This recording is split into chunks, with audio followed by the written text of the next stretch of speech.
ಶ್ರೀ ಮಹರ್ಷಿ ವಾಲ್ಮೀಕಿ ಜಯಂತ್ಯೋತ್ಸವ. ದೋಸ್ತಿ ಸರ್ಕಾರದ ನೇತೃತ್ವದಲ್ಲಿ ಬೆಳಗಾವಿ ಜಿಲ್ಲೆಯ ರಾಯಭಾಗ ತಾಲೂಕಿನ ಸುಕ್ಷೇತ್ರ ಯಾಲ್ಪಾರಟ್ಟಿ ಗ್ರಾಮದಲ್ಲಿ ಶ್ರೀ ಮಹರ್ಷಿ ವಾಲ್ಮೀಕಿ ಜಯಂತ್ಯೋತ್ಸವ ಅತಿ ವಿಜೃಂಭಣೆಯಿಂದ ಜರುಗಿತು. ಶ್ರೀ ಮಹರ್ಷಿ ವಾಲ್ಮೀಕಿ ಜಯಂತ್ಯೋತ್ಸವ ಪ್ರಯುಕ್ತವಾಗಿ ಪ್ರತಿ ವರ್ಷವೂ ದೋಸ್ತಿ ಸರ್ಕಾರವು ಜೋಡೆತ್ತಿನ ಗಾಡಿ ಶರ್ಯತ್ತು ಹಮ್ಮಿಕೊಳ್ಳುತ್ತಿದೆ. ಈ ವರ್ಷವೂ ಜೋಡೆತ್ತಿನ ಗಾಡಿ ಶರ್ಯತ್ತು ನೆರವೇರಿತು. ಈ ಜೋಡೆತ್ತಿನ ಗಾಡಿ ಶರ್ಯತ್ತಿನಲ್ಲಿ ಈ ವರ್ಷ 20 ಜೋಡೆತ್ತಿನ ಗಾಡಿಗಳು ಪಾಲ್ಗೊಂಡಿದ್ದವು. ಇವುಗಳಲ್ಲಿ 4 ಮಾತ್ರ ಪ್ರಥಮ, ದ್ವಿತೀಯ, ತೃತೀಯ ಹಾಗೂ ಚತುರ್ಥ ಬಹುಮಾನಗಳನ್ನು ದೋಸ್ತಿ ಸರ್ಕಾರವು ವಿತರಿಸಿತು. ಪ್ರಥಮ ಬಹುಮಾನಕ್ಕೆ 30,001 ರೂಪಾಯಿಗಳು, ದ್ವಿತೀಯ ಬಹುಮಾನವಾಗಿ 20,001 ರೂಪಾಯಿಗಳು, ತೃತೀಯ ಬಹುಮಾನ 10,001 ರೂಪಾಯಿಗಳು ಹಾಗೂ ಚತುರ್ಥ ಬಹುಮಾನವಾಗಿ 7,501 ರೂಪಾಯಿಗಳ ಬಹುಮಾನವನ್ನು ನೀಡಿ ದೋಸ್ತಿ ಸರ್ಕಾರವು ಸತ್ಕರಿಸಿತು. ಈ ಸಂದರ್ಭದಲ್ಲಿ ಪ್ರತಿ ವರ್ಷವೂ ದೋಸ್ತಿ ಸರ್ಕಾರದ ಮುಖೇನ ಶ್ರೀ ಮಹರ್ಷಿ ವಾಲ್ಮೀಕಿ ಜಯಂತ್ಯೋತ್ಸವ ಆಚರಿಸುವುದರೊಂದಿಗೆ ಜೋಡೆತ್ತಿನ ಗಾಡಿ ಷರತ್ತುಗಳನ್ನು ಕೈಗೊಂಡು ಬಹುಮಾನಗಳನ್ನು ವಿತರಿಸುತ್ತೇವೆ ಎಂದು ಅನಿಲ್ ಒಡೆಯರ್ ಹಾಗೂ ಆರ್.ಎಸ್. ಗೋಡೋಡಗಿ ಅವರು ಈ ಸುದ್ದಿಗೋಷ್ಠಿಯಲ್ಲಿ ಮಾತನಾಡಿದರು. ಈ ಸಂದರ್ಭದಲ್ಲಿ ದೋಸ್ತಿ ಸರ್ಕಾರ, ಯಲ್ಪಾರಟ್ಟಿ, ಕೇಮಲಾಪುರ ಗ್ರಾಮದ ಪ್ರಮುಖರು, ಗಣ್ಯಮಾನ್ಯರು ಉಪಸ್ಥಿತರಿದ್ದರು. ಈ ರೀತಿ ಬಹುಮಾನಗಳು ವಿತರಿಸಿ ಕಾರ್ಯಕ್ರಮವನ್ನು ಅಚ್ಚುಕಟ್ಟಾಗಿ ನಿರ್ವಹಿಸಿ ಒಳ್ಳೆಯ ರೀತಿಯಿಂದ ಇವತ್ತು ಬೆಳಗಾವಿ ಜಿಲ್ಲೆಯ ರಾಯಬಾಗ ತಾಲೂಕಿನ ಸುಕ್ಷೇತ್ರ ಯಲ್ಪಾರಟ್ಟಿ ಗ್ರಾಮದಲ್ಲಿ ಶ್ರೀ ಮಹರ್ಷಿ ವಾಲ್ಮೀಕಿ ಜಯಂತಿ ಉತ್ಸವವಾಗಿ ದೋಸ್ತಿ ಸರ್ಕಾರದ ಅಡಿಯಲ್ಲಿ ನಾವು ಇವತ್ತೊಂದು ಭವ್ಯವಾದಂತಹ ಕಾರ್ಯಕ್ರಮವನ್ನು ಆಯೋಜನೆ ಮಾಡ್ತಕ್ಕಂಥ ಒಂದು ನಿಟ್ಟಿನಲ್ಲಿ ನಾವು ಒಂದು ವ್ಯವಸ್ಥಿತ ರೀತಿಯಲ್ಲಿ ಆಯೋಜನೆ ಮಾಡಲಾಗಿತ್ತು. ಅದರಲ್ಲಿ ಸಾಮಾನ್ಯವಾಗಿ ಜೋಡೆತ್ತಿನ ಗಾಡಿ ಷರತ್ತನ್ನು ಆಯೋಜನೆ ಮಾಡಲಾಗಿತ್ತು. ಸುಮಾರು 10 ಜೋಡೆತ್ತುಗಳು ಆಗಮಿಸಿದ್ದವು.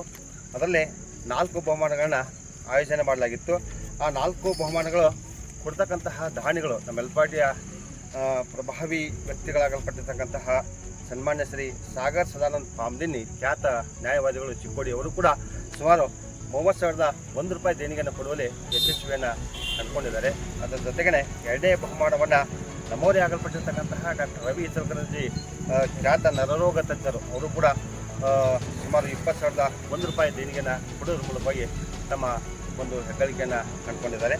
ಅದಂತೆ ತೃತೀಯ ಬಹುಮಾನವನ್ನು 10,001 ರೂಪಾಯಿ ಶ್ರೀ ಅನಿಲ್ ಒಡೆಯರ್ ಅವರು, ಮಾಜಿ ಗ್ರಾಮ ಪಂಚಾಯತ್ ಅಧ್ಯಕ್ಷರು ಕೂಡ ಅವರು, ಮತ್ತು ಇನ್ನೋರ್ವ ಶ್ರೀಯುತ ಮಲ್ಕಾರಿ ದಳವಾಯಿ, ಈಗ ಗ್ರಾಮ ಪಂಚಾಯತ್ ಅಧ್ಯಕ್ಷರು ಇರ್ತಕ್ಕಂಥವ್ರು, ಅವರು 2 ಜನ ಕೂಡಿಕೊಂಡು 10,001 ರೂಪಾಯಿ ದೇಣಿಗೆಯನ್ನು ಕೊಡುವುದರ ಮೂಲಕವಾಗಿ ತಮ್ಮ ಒಂದು ಹೆಗ್ಗಳಿಕೆಯನ್ನು ಪಡೆದುಕೊಳ್ತಕ್ಕಂಥ ಒಂದು ಕಾರ್ಯವನ್ನು ಮಾಡಿದ್ದಾರೆ. ಅದರ ಜೊತೆಗೇ ಒಂದು 4ನೇ ಬಹುಮಾನ 7,501 ರೂಪಾಯಿಯನ್ನು ನಮ್ಮ ಪ್ರಥಮ ದರ್ಜೆಯ ಗುತ್ತಿಗೆದಾರರಾಗಲ್ಪಟ್ಟಿರ್ತಕ್ಕಂತಹ ನಮ್ಮ ಯಲ್ಪಾರಟ್ಟಿ ಗ್ರಾಮದ ಶ್ರೀಯುತ ಚಿದಾನಂದ್ ಕೋಳಿ ಅವರು ಕೂಡ ಇದಕ್ಕೆ ತಮ್ಮ ಧನ ಸಹಾಯವನ್ನು ಮಾಡ್ತಕ್ಕಂಥ ನಿಟ್ಟಿನಲ್ಲಿ ಆಗಲ್ಪಟ್ಟಿದ್ದಾರೆ. ಹೀಗೆ ಸಾಕಷ್ಟು ನಮ್ಮ ಯಲ್ಪಾರಟ್ಟಿ ಗ್ರಾಮದ ಗುರು ಹಿರಿಯರು ಮತ್ತು ದೋಸ್ತಿ ಸರ್ಕಾರದ ಒಂದು ಬಳಗ ಅಂತಕ್ಕಂಥದ್ದು ಇದೆ. ಅದರ ಒಂದು ಉಸ್ತುವಾರಿ ಅಂತ ಏರ್ಪಡ್ತಾರೆ, ಅದರ ಸಂಚಾಲಕರಾಗಲ್ಪಟ್ಟಿರ್ತಕ್ಕಂತಹ ಸನ್ಮಾನ್ಯ ಶ್ರೀಯುತ ಆನಂದ್ ಪಟಾಯತ್ ಮತ್ತು ಇನ್ನೋರ್ವ ನಮ್ಮ ಸ್ನೇಹಿತ ಯಾರು ಸಿದ್ದಪ್ಪ ಪಟಾಯತ್ ಅವ್ರಿಗೂ ಕೂಡ್ಕೊಂಡು ಒಂದು ದೋಸ್ತಿ ಸರ್ಕಾರ ಅಂತೇಳಿ ಮಾಡಿಕೊಂಡು ಅದು ಸಮಾಜಮುಖಿ ಕಾರ್ಯಗಳನ್ನು ಮಾಡ್ತಕ್ಕಂಥದ್ದು, ಸಮಾಜಮುಖಿ ಮತ್ತು ಧಾರ್ಮಿಕ ಕಾರ್ಯಗಳನ್ನು ಮಾಡ್ತಕ್ಕಂಥ ನಿಟ್ಟಿನಲ್ಲಿ ಪ್ರತಿ ವರ್ಷ ಇಂತಹ ಕಾರ್ಯಕ್ರಮಗಳನ್ನ ಆಯೋಜನೆ ಮಾಡಿ ಒಂದು ಒಟ್ಟಿನಲ್ಲಿ ಒಂದು ಸಾಮರಸ್ಯವಾದಂತಹ ಸಾಮಾಜಿಕ ಬದುಕನ್ನು ನಿರ್ವಹಣೆ ಮಾಡಬೇಕಂತಕ್ಕಂಥ ನಿಟ್ಟಿನಲ್ಲಿ ಸಾಗ್ತಾ ಇದೆ. ಇದು ವ್ಯವಸ್ಥಿತವಾಗಿ ಸಾಗ್ತಾ ಇದೆ. ಎಲ್ಲರೂ ಸಹಕಾರ ಕೊಟ್ಟಿದ್ದಾರೆ. ನಮ್ಮ ಯಲ್ಪಾರಟ್ಟಿ ಬಾಂಧವರು ಮತ್ತು ಕಮಲಾಪುರ ಗ್ರಾಮದ ಬಾಂಧವರು ಮತ್ತು ಅಲ್ಲಕ್ನೂರು ಗ್ರಾಮದ ಬಾಂಧವರು ಎಲ್ಲರೂ ಕೂಡ ಸಹಾಯ ಸಹಕಾರವನ್ನು ಕೊಟ್ಟಿದ್ದಾರೆ. ಇದೇ ರೀತಿ ಹೋದ ಸಲ ನಾವು ಸಾಮಾನ್ಯವಾಗಿ ಏನಪ್ಪತ್ತನ ಟ್ಯಾಕ್ಟ್ರ ಒಂದು ಏನದು ಟ್ಯಾಕ್ಟರ್ ಷರತ್ತನ್ನು ಇಡ್ತಕ್ಕಂಥ ಒಂದು ಕಾರ್ಯವು ಕೂಡ ಮಾಡಲಾಯಿತು. ಅದರಲ್ಲೂ ಕೂಡ ಯಶಸ್ವಿಯನ್ನು ಕಂಡುಕೊಂಡಿದ್ದೀವಿ. ಇವತ್ತು ಕೂಡ ನಾವು ಅತ್ಯಂತ ಯಶಸ್ವಿಯನ್ನು ಕಂಡುಕೊಂಡಿದ್ದೀವಿ ಅಂತಕ್ಕಂತಹ ಮಾತನ್ನು ಹೇಳಿಕೆ ಭಾಳ ಸಂತೋಷ ಅನಿಸ್ತಾ ಇದೆ ನನಗೆ.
ವರದಿ ಗಿರೀಶ್ ಕಾಂಬಳೆ, ನ್ಯೂಸ್ 9 ಕನ್ನಡ, ರಾಯಭಾಗ.